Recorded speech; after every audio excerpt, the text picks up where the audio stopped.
Vamos a analizar en este teórico el equilibrio químico en dos partes, una parte general, donde vamos a intentar, como objetivo de esta clase, integrar los fenómenos de equilibrio físico que vimos en el teórico anterior con los conceptos del equilibrio químico y describir las condiciones existentes cuando un sistema se encuentra en equilibrio.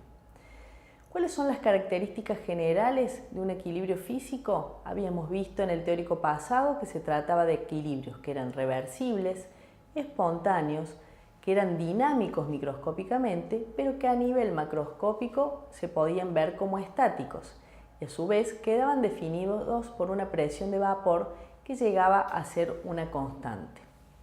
En este sentido, y analizando el equilibrio químico, podemos tener en general tres tipos de reacciones.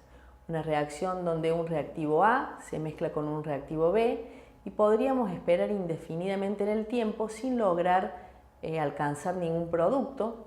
Equilibrios donde un reactivo A reacciona con un reactivo B y después de un determinado tiempo esos reactivos desaparecen de ese equilibrio y solamente tenemos productos. Y la mayoría de las reacciones a las cuales podemos aplicar el equilibrio químico, donde mezclando un reactivo A con un reactivo B, después de un determinado tiempo alcanzamos a ver productos C más D, pero siguen existiendo en ese equilibrio parte de esos reactivos. Esto es pensar básicamente como si fuera una pista de patinaje, donde en esas pistas de esquí tenemos un teleférico donde van subiendo reactivos y van bajando productos de manera continua y en equilibrio, donde si supusiéramos que tenemos 100 personas en esas pistas de esquí, continuamente vamos a tener dentro de ese sistema esas 100 personas, algunas subiendo a la cima y otras bajando de una manera dinámica en un equilibrio que es dinámico. Si mezcláramos, por ejemplo, hidrógeno gaseoso con yodo gaseoso para obtener yoduro de hidrógeno en una reacción equilibrada, en un equilibrio que es una ecuación donde por cada molécula de hidrógeno y por cada molécula de yodo obtenemos 2 moléculas de yoduro de hidrógeno en un sistema cerrado, si partimos inicialmente de reactivos, yodo e hidrógeno, y de nada de producto yoduro de hidrógeno, y esperáramos un determinado tiempo, podríamos observar que después de un determinado tiempo obtenemos concentraciones tanto de reactivos de productos o de productos que se hacen constantes. Ese momento donde esas reacciones se hacen constantes se podrían definir como momento del equilibrio, donde tenemos tantos reactivos que van pasando a productos como producto que se va descomponiendo en sus reactivos. También podríamos analizarlo en la reacción donde el nitrógeno más el hidrógeno produce amoníaco, reacción conocida como reacción de Haber y Bosch para la obtención de amoníaco, donde también podríamos partir inicialmente de concentraciones conocidas de reactivos y esperar después de un determinado tiempo obtener productos. O partir del producto amoníaco y esperar un determinado tiempo y espontáneamente podríamos ver que obtenemos reactivos. Analizábamos los gráficos de esas reacciones donde partiendo de hidrógeno y nitrógeno obteníamos amoníaco después de un determinado tiempo y esas concentraciones se hacían constantes, pero también podríamos partir de amoníaco viendo estos equilibrios y obtener después de un determinado tiempo hidrógeno y nitrógeno. Los ejemplos anteriores demuestran que las reacciones son reversibles. El equilibrio se va a alcanzar de manera espontánea y el equilibrio en estos casos es microscópicamente dinámico con velocidades Vd y Vi, es decir, velocidades directas y velocidades inversas, que son en el momento del equilibrio iguales entre sí, lo cual no quiere decir que sean iguales a cero, pero que sí son iguales entre sí en el momento del equilibrio. Tomemos una tabla, por ejemplo, de concentraciones iniciales de dióxido de nitrógeno y de tetróxido de dinitrógeno. Podríamos analizar de manera experimental las concentraciones en el equilibrio tanto del reactivo como de los productos y obtendríamos valores que pueden ser distintos en función de la cantidad inicial de reactivo o de producto que pongamos en ese reactor y luego podríamos calcular con una determinada ecuación matemática la relación que existe en el equilibrio entre los reactivos y los productos. En el primer caso, en la primera fila de esta tabla, estamos partiendo de concentraciones iniciales de dióxido de nitrógeno 0 en el momento inicial y de concentración inicial del producto tetróxido de nitrógeno de 0,670 molar. En el equilibrio, es decir, después de un determinado tiempo y cuando esas concentraciones comienzan a ser constantes, podemos medir valores en concentraciones molares para el reactivo de 0,0547 molar y del producto 0,643 molar. Podríamos establecer relaciones de producto sobre reactivo directas, donde ese valor nos da 0,0851 molar, y si los comparamos a ese valor con otros valores del equilibrio, vemos que si hacemos simplemente esa relación de cociente producto sobre reactivo, no obtenemos valores constantes. Entonces, los científicos han descubierto que la relación entre reactivo y producto tiene que tener en cuenta los coeficientes estequiométricos.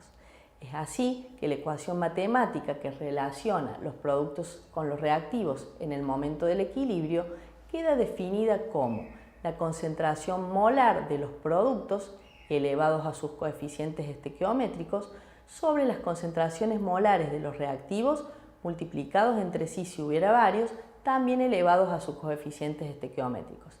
En este sentido, tanto en la primera experiencia, la primera fila de la tabla, la segunda, la tercera y así hasta la quinta, vemos que usando los valores de las concentraciones molares en el equilibrio y usando esa relación elevando esas concentraciones molares a los coeficientes estequiométricos, obtenemos los valores de las constantes de equilibrio. De manera general, podemos decir que para una reacción donde el reactivo A más el reactivo B generan el reactivo C más el reactivo D, donde sus coeficientes estequiométricos son las mismas letras en minúsculas, las constantes de equilibrio Kc, es decir, K de concentraciones, quedan definidas como la concentración molar de C elevada a la C por la concentración molar de D elevada a la D sobre la concentración molar de A elevada a la A por concentración molar de B elevada a la B. Esa ley se conoce como ley de acción de masas. Para una reacción reversible en equilibrio y a una temperatura que es constante, una relación determinada de concentraciones de reactivos y productos tiene un valor de constante K que se denomina K de equilibrio. ¿Cómo queda definida entonces una constante de equilibrio K y qué indica su valor numérico? Básicamente queda definido como los productos sobre los reactantes elevados a los coeficientes estequiométricos. Y es así que si ese valor de K es muy superior a 1, es decir, cercano a 10, podemos decir que esa reacción está muy desplazada hacia los productos. En cambio, reacciones que tienen valores de K menores a 1, podríamos decir cercanos a 0,1, son reacciones donde sus posiciones del equilibrio están desplazadas hacia los reactantes. Existen varios tipos de equilibrio, entre los cuales vamos a ver equilibrios homogéneos que se aplican a las reacciones en donde todas las especies están en la misma fase. Como ejemplo, podríamos decir la reacción donde el tetróxido de nitrógeno gaseoso genera 2 moléculas de dióxido de nitrógeno también en estado gaseoso. Esa reacción tiene una relación entre el Kc y el Kp. Es decir, numéricamente el Kc no siempre es igual al valor de Kp. Entonces podríamos decir, ¿qué es el Kp y qué es el Kc? El Kc es la constante de equilibrio expresado en función de concentraciones y el Kp es la constante de equilibrio basada en función de las presiones parciales de los gases que están en equilibrio. En esta reacción que vimos recién, podríamos plantear tanto Kc como Kp. Entonces, ¿podemos plantear Kp en todas las reacciones? No, solamente en aquellas en las que al menos uno de los componentes se encuentra en estado gaseoso. Kp, como vimos en el teórico, después de unas aproximaciones matemáticas y unos desarrollos, es igual a Kc por el valor de R, que es el valor de las constantes universales de los gases, por las temperaturas expresadas en grados Kelvin, eso elevado a un delta de moles gaseosos. Este delta de moles gaseosos es la diferencia entre la suma de los moles gaseosos de los productos menos la suma de los moles gaseosos de los reactivos. Ahí vemos el desarrollo matemático.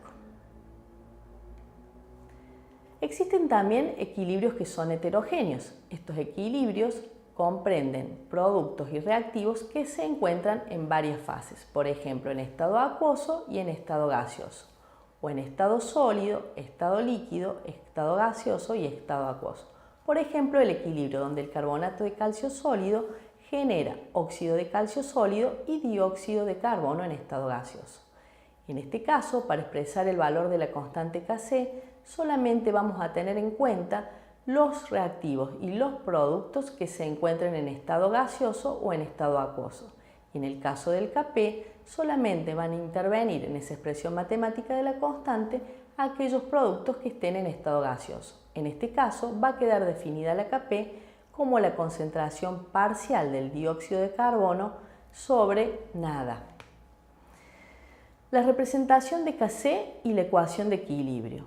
Nosotros podríamos partir, por ejemplo, de tetróxido de nitrógeno, que genera 2 moles de dióxido de nitrógeno, y en ese caso la Kc va a quedar definida como la concentración molar del dióxido de nitrógeno elevado al cuadrado sobre la concentración molar del tetróxido de nitrógeno, y eso tiene un valor definido por tablas a una determinada temperatura que es igual a 4,63 por 10 a la menos 3.